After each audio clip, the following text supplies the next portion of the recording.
السلام علیکم۔ ایرا Islamic Abrahamic wisdom channel میں خوش آمدید۔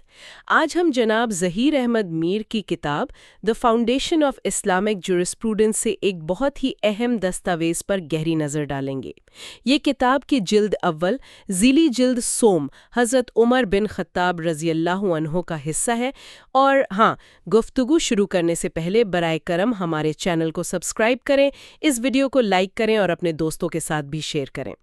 تو آج کا موضوع ہے حضرت عمر رضی اللہ عنہ کا وہ مشہور خط، جو انہوں نے بصرہ کے گورنر اور قاضی حضرت ابو موسیٰ اشعری رضی اللہ عنہ کو لکھا تھا۔ بالکل۔ جب ہم انصاف کی بات کرتے ہیں نا تو اکثر یہی خیال آتا ہے کہ ایک اچھا نیک جج ہو تو بس کافی ہے، لیکن جو بات مجھے اس دستاویز کو پڑھ کر بہت دلچسپ لگی وہ یہ ہے کہ یہ خط اس خیال کو چیلنج کرتا ہے۔ صحیح؟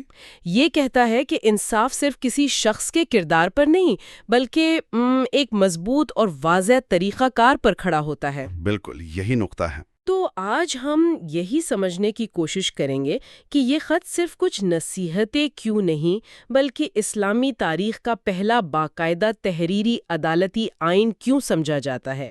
بالکل، اور اس کی ضرورت کیوں پیش آئی یہ سمجھنا بہت ضروری ہے۔ جی، اس کے لیے ہمیں اس دور میں جانا ہوگا جب اسلامی ریاست ناقابل یقین رفتار سے پھیل رہی تھی۔ اچھا۔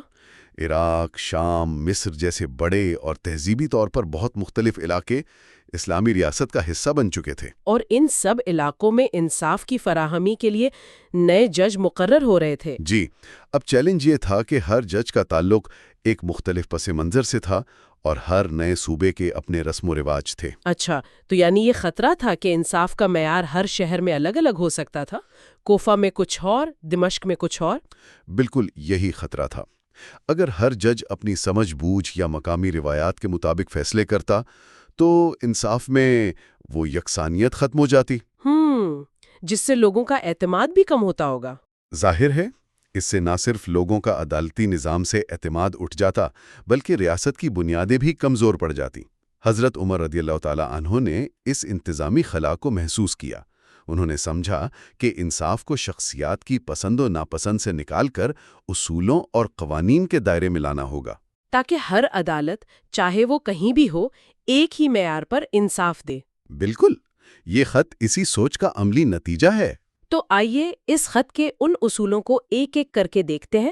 سب سے پہلا اور شاید سب سے بنیادی اصول وہ ہے عدالت میں مساوات کا۔ جی، حضرت عمر رضی اللہ تعالی عنہ نے لکھا، عدالت میں سب برابر ہوں، نظر میں، نشست میں اور فیصلے میں۔ یہ الفاظ سننے میں بہت سادہ ہیں لیکن ان کے پیچھے ایک پورا فلسفہ ہے۔ جی ہاں، یہ صرف ایک اخلاقی بات نہیں تھی، یہ ایک قانونی حکم تھا۔ اچھا، اس کا مطلب تھا کہ جج کے سامنے کھڑے ہو کر کسی شخص کی سماجی حیثیت، اس کی دولت، اس کا قبیلہ سب بے معنی ہو جاتا ہے۔ نظر میں برابری، اس کا کیا مطلب ہے؟ اس کا مطلب ہے کہ جج ایک طاقتور سردار اور ایک عام کسان دونوں کو ایک ہی نظر سے دیکھے، کسی کو حقارت سے اور کسی کو زیادہ عزت سے نہیں۔ اور نشست میں برابری یعنی سب کے لیے بیٹھنے کا ایک ہی معیار ہو، ایسا نہیں کہ امیر کے لیے کرسی ہو اور غریب زمین پر بیٹھے۔ اور فیصلے میں برابری کا مطلب تو ظاہر ہے کہ قانون سب کے لیے ایک ہو۔ جی بالکل۔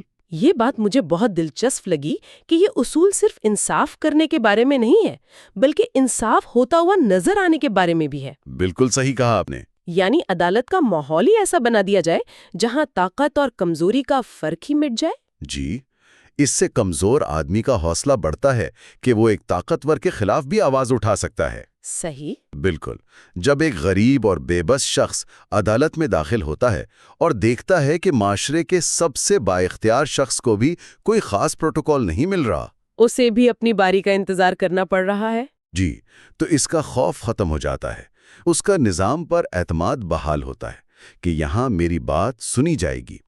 حضرت عمر رضی اللہ تعالی عنہ دراصل عدالت کے نفسیاتی ماحول کو کنٹرول کر رہے تھے۔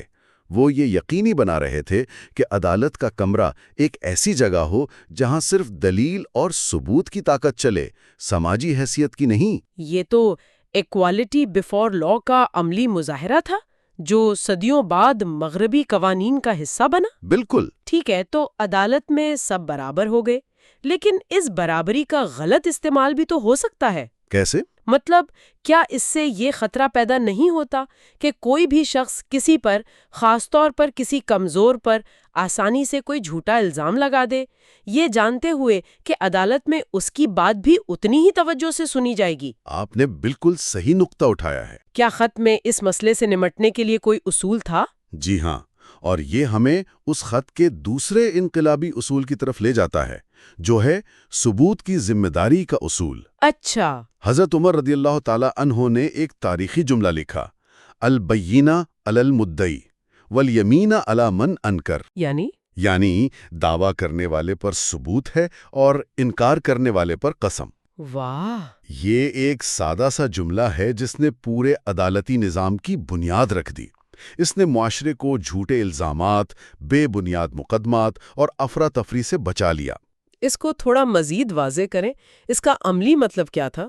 اس کا عملی مطلب یہ تھا کہ اگر آپ کسی پر کوئی الزام لگاتے ہیں، مثلا یہ کہ فلاں شخص نے مجھ سے قرض لیا تھا اور واپس نہیں کر رہا، تو صرف آپ کے کہہ دینے سے بات نہیں بنے گی. آپ کو ثبوت پیش کرنا ہوگا، کوئی تحریری معاہدہ، کوئی گواہ یا کوئی اور ٹھوس دلیل. اور اگر ثبوت نہ ہو تو؟ اگر آپ ثبوت پیش نہیں کر پاتے تو جس شخص پر الزام لگایا گیا ہے اسے صرف قسم کھانی ہوگی کہ یہ الزام جھوٹا ہے اور معاملہ ختم ہو جائے گا. یہ تو آج کے جدید قانون کے بنیادی ستون پریزمپشن آف انوسنس جیسا ہے. بالکل، یہ اسی کی ابتدائی شکل ہے.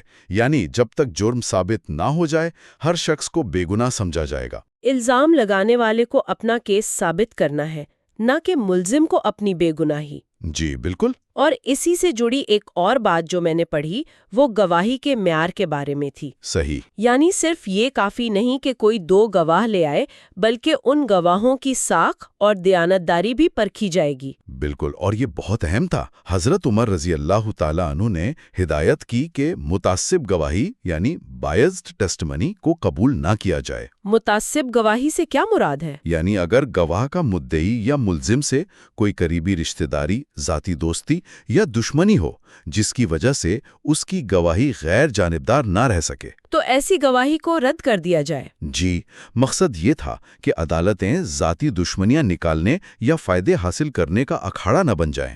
یہاں بھی اصول یہ تھا کہ ثبوت کی تعداد سے زیادہ اس کا معیار اہم ہے. ہم نے اب تک نظام اور قوانین کی بات کی ہے، لیکن اس خط کا ایک پہلو مجھے بہت حیران کن لگا. وہ کیا؟ اور وہ یہ کہ اس میں جج کی ذاتی اور ذہنی حالت پر بھی بات کی گئی ہے. اچھا.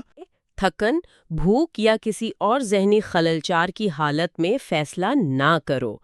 مجھے پہلے لگا کہ یہ تو ایک عام سی نصیحت ہے، لیکن اس کی گہرائی بہت زیادہ ہے. آپ نے صحیح سمجھا.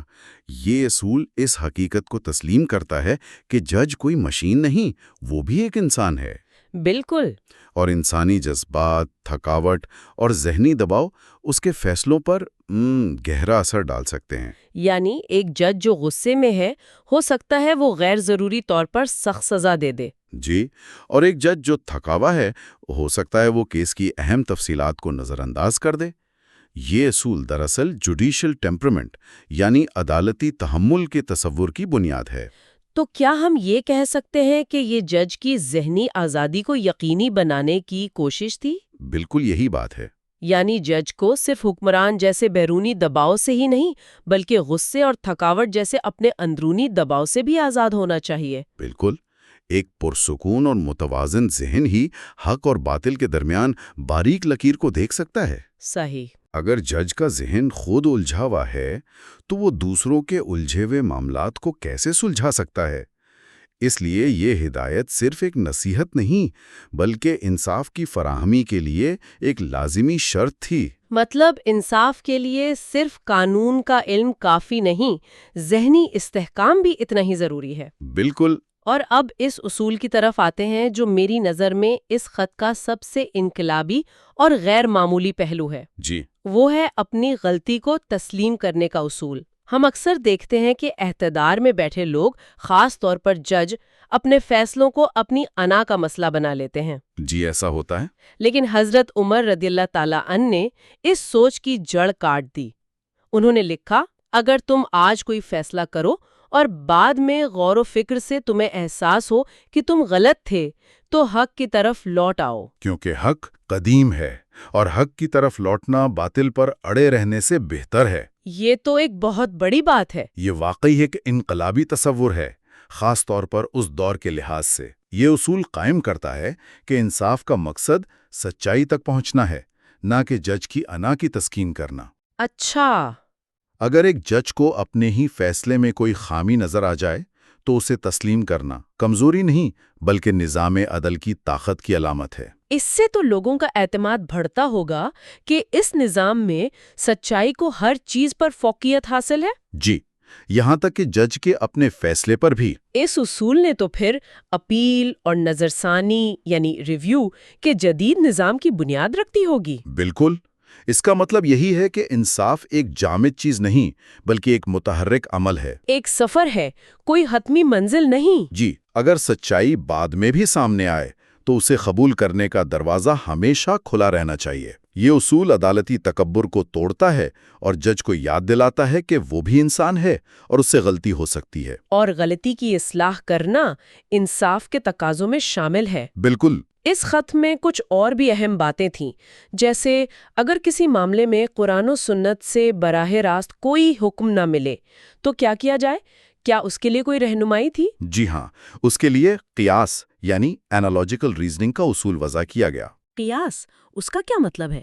یعنی اگر کوئی نیا مسئلہ سامنے آئے جس کا واضح حل موجود نہ ہو تو جج کو ملتے جلتے معاملات کو دیکھنا چاہیے، انصاف کے بنیادی مقصد کو سمجھنا چاہیے اور پھر اپنی عقل اور استدلال کی بنیاد پر ایک نتیجہ اخذ کرنا چاہیے۔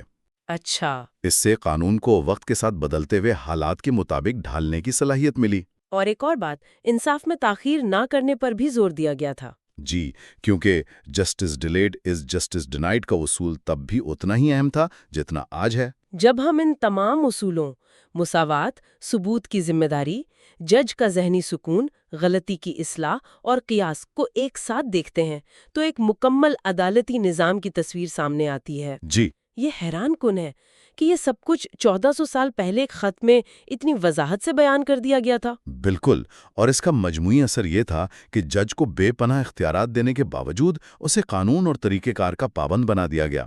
جج آزاد تھا لیکن خود سر نہیں تھا۔ جی، اسے ایک طے شدہ ضابطے کے اندر رہ کر کام کرنا تھا۔ اسی دستاویز نے بعد میں آنے والے فقہا اور اسلامی فقہ کے چاروں مکاتب فکر کے لیے عدالتی طریقہ کار کی بنیاد فراہم کی۔ یہ اسلامی قانون کی پختگی اور گہرائی کا ایک شاندار ثبوت ہے۔ یقیناً۔ آج جب ہم جدید دنیا کے عدالتی نظاموں کو دیکھتے ہیں تو یہ دیکھ کر حیرت ہوتی ہے کہ ان کی بنیاد میں یہی اصول کار فرما ہیں۔ جی، قانون کے سامنے برابری، ثبوت کی ذمہ داری، اپیل کا حق، جج کا غیر جانبدار ہونا، یہ سب باتیں آج بھی کسی بھی اچھے عدالتی نظام کی پہچان ہیں۔ اور یہی اس خط کی عظمت ہے۔ یہ اس عام غلط فہمی کو بھی دور کرتا ہے کہ اسلامی قانون صرف سزاؤں کا نام ہے۔ صحیح۔ ایسا نہیں ہے۔ یہ ایک منظم، عقلی اور انسانیت ہمدردی پر مبنی نظام ہے جس میں اصول اور طریقہ کار کو سب سے زیادہ اہمیت دی گئی ہے۔ حضرت عمر ایک عظیم، منتظم اور دور اندیش حکمران تھے۔ وہ جانتے تھے کہ شخصیات اور حکمران تو آتے جاتے رہتے ہیں، لیکن اگر ادارے اور ان کو چلانے والے طریقہ کار مضبوط ہوں تو وہ باقی رہتے ہیں۔ بالکل، ایک مضبوط طریقہ کار ایک اوسط درجے کے جج سے بھی نسبتاً بہتر انصاف دلوا سکتا ہے، لیکن اگر کوئی طریقہ کار ہی نہ ہو تو ایک بہت نیک نیت جج بھی بھٹک سکتا ہے۔ کیا خوب بات ہے۔ اس ساری گفتگو کا خلاصہ شاید حضرت عمر رضی اللہ تعالی عنہ کے ہی ایک قول سے کیا جا سکتا ہے، جی، جس کا مفہوم کچھ یوں ہے کہ جب طاقت ختم ہو جاتی ہے تو طریقہ کار سچائی کی حفاظت کرتا ہے۔ بہت خوب۔ یہ خط صرف تاریخ کا ایک ورق نہیں بلکہ ایک زندہ آئینی دستاویز ہے جو ہمیں آج بھی انصاف کے بنیادی اصول سکھاتی ہے۔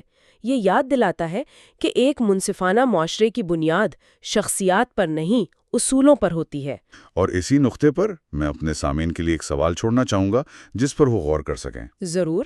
اس خط میں یہ تو بتا دیا کہ عدالت کو چلانا کیسے ہے، یعنی طریقہ کار کیا ہوگا، لیکن اس طریقہ کار کو چلانے والے انسان یعنی جج، اس میں کیا خوبیاں ہونی چاہیے، وہ کون سے اوصاف ہیں جو کسی شخص کو اس قابل بناتے ہیں کہ وہ دوسرے انسانوں کے درمیان انصاف کی کرسی پر بیٹھ سکے؟ یہ واقعی ایک بہت اہم سوال ہے، اور یہ ہماری اگلی گفتگو کا بہترین موضوع بھی ہے کہ قاضیوں کی تقرری کا معیار کیا ہونا چاہیے۔ انشاءاللہ۔ آپ کا بہت شکریہ کہ آپ نے اتنی گہرائی سے اس موضوع پر روشنی ڈالی۔ بہت شکریہ۔ اور سامعین کا بھی بہت شکریہ کہ آپ نے ہمارا ساتھ دیا۔ ہمارے چینل کو سبسکرائب کرنا اور اس گفتگو کو لائک اور شیئر کرنا نہ بھولیے گا۔ اگلی بار تک کے لیے اللہ حافظ۔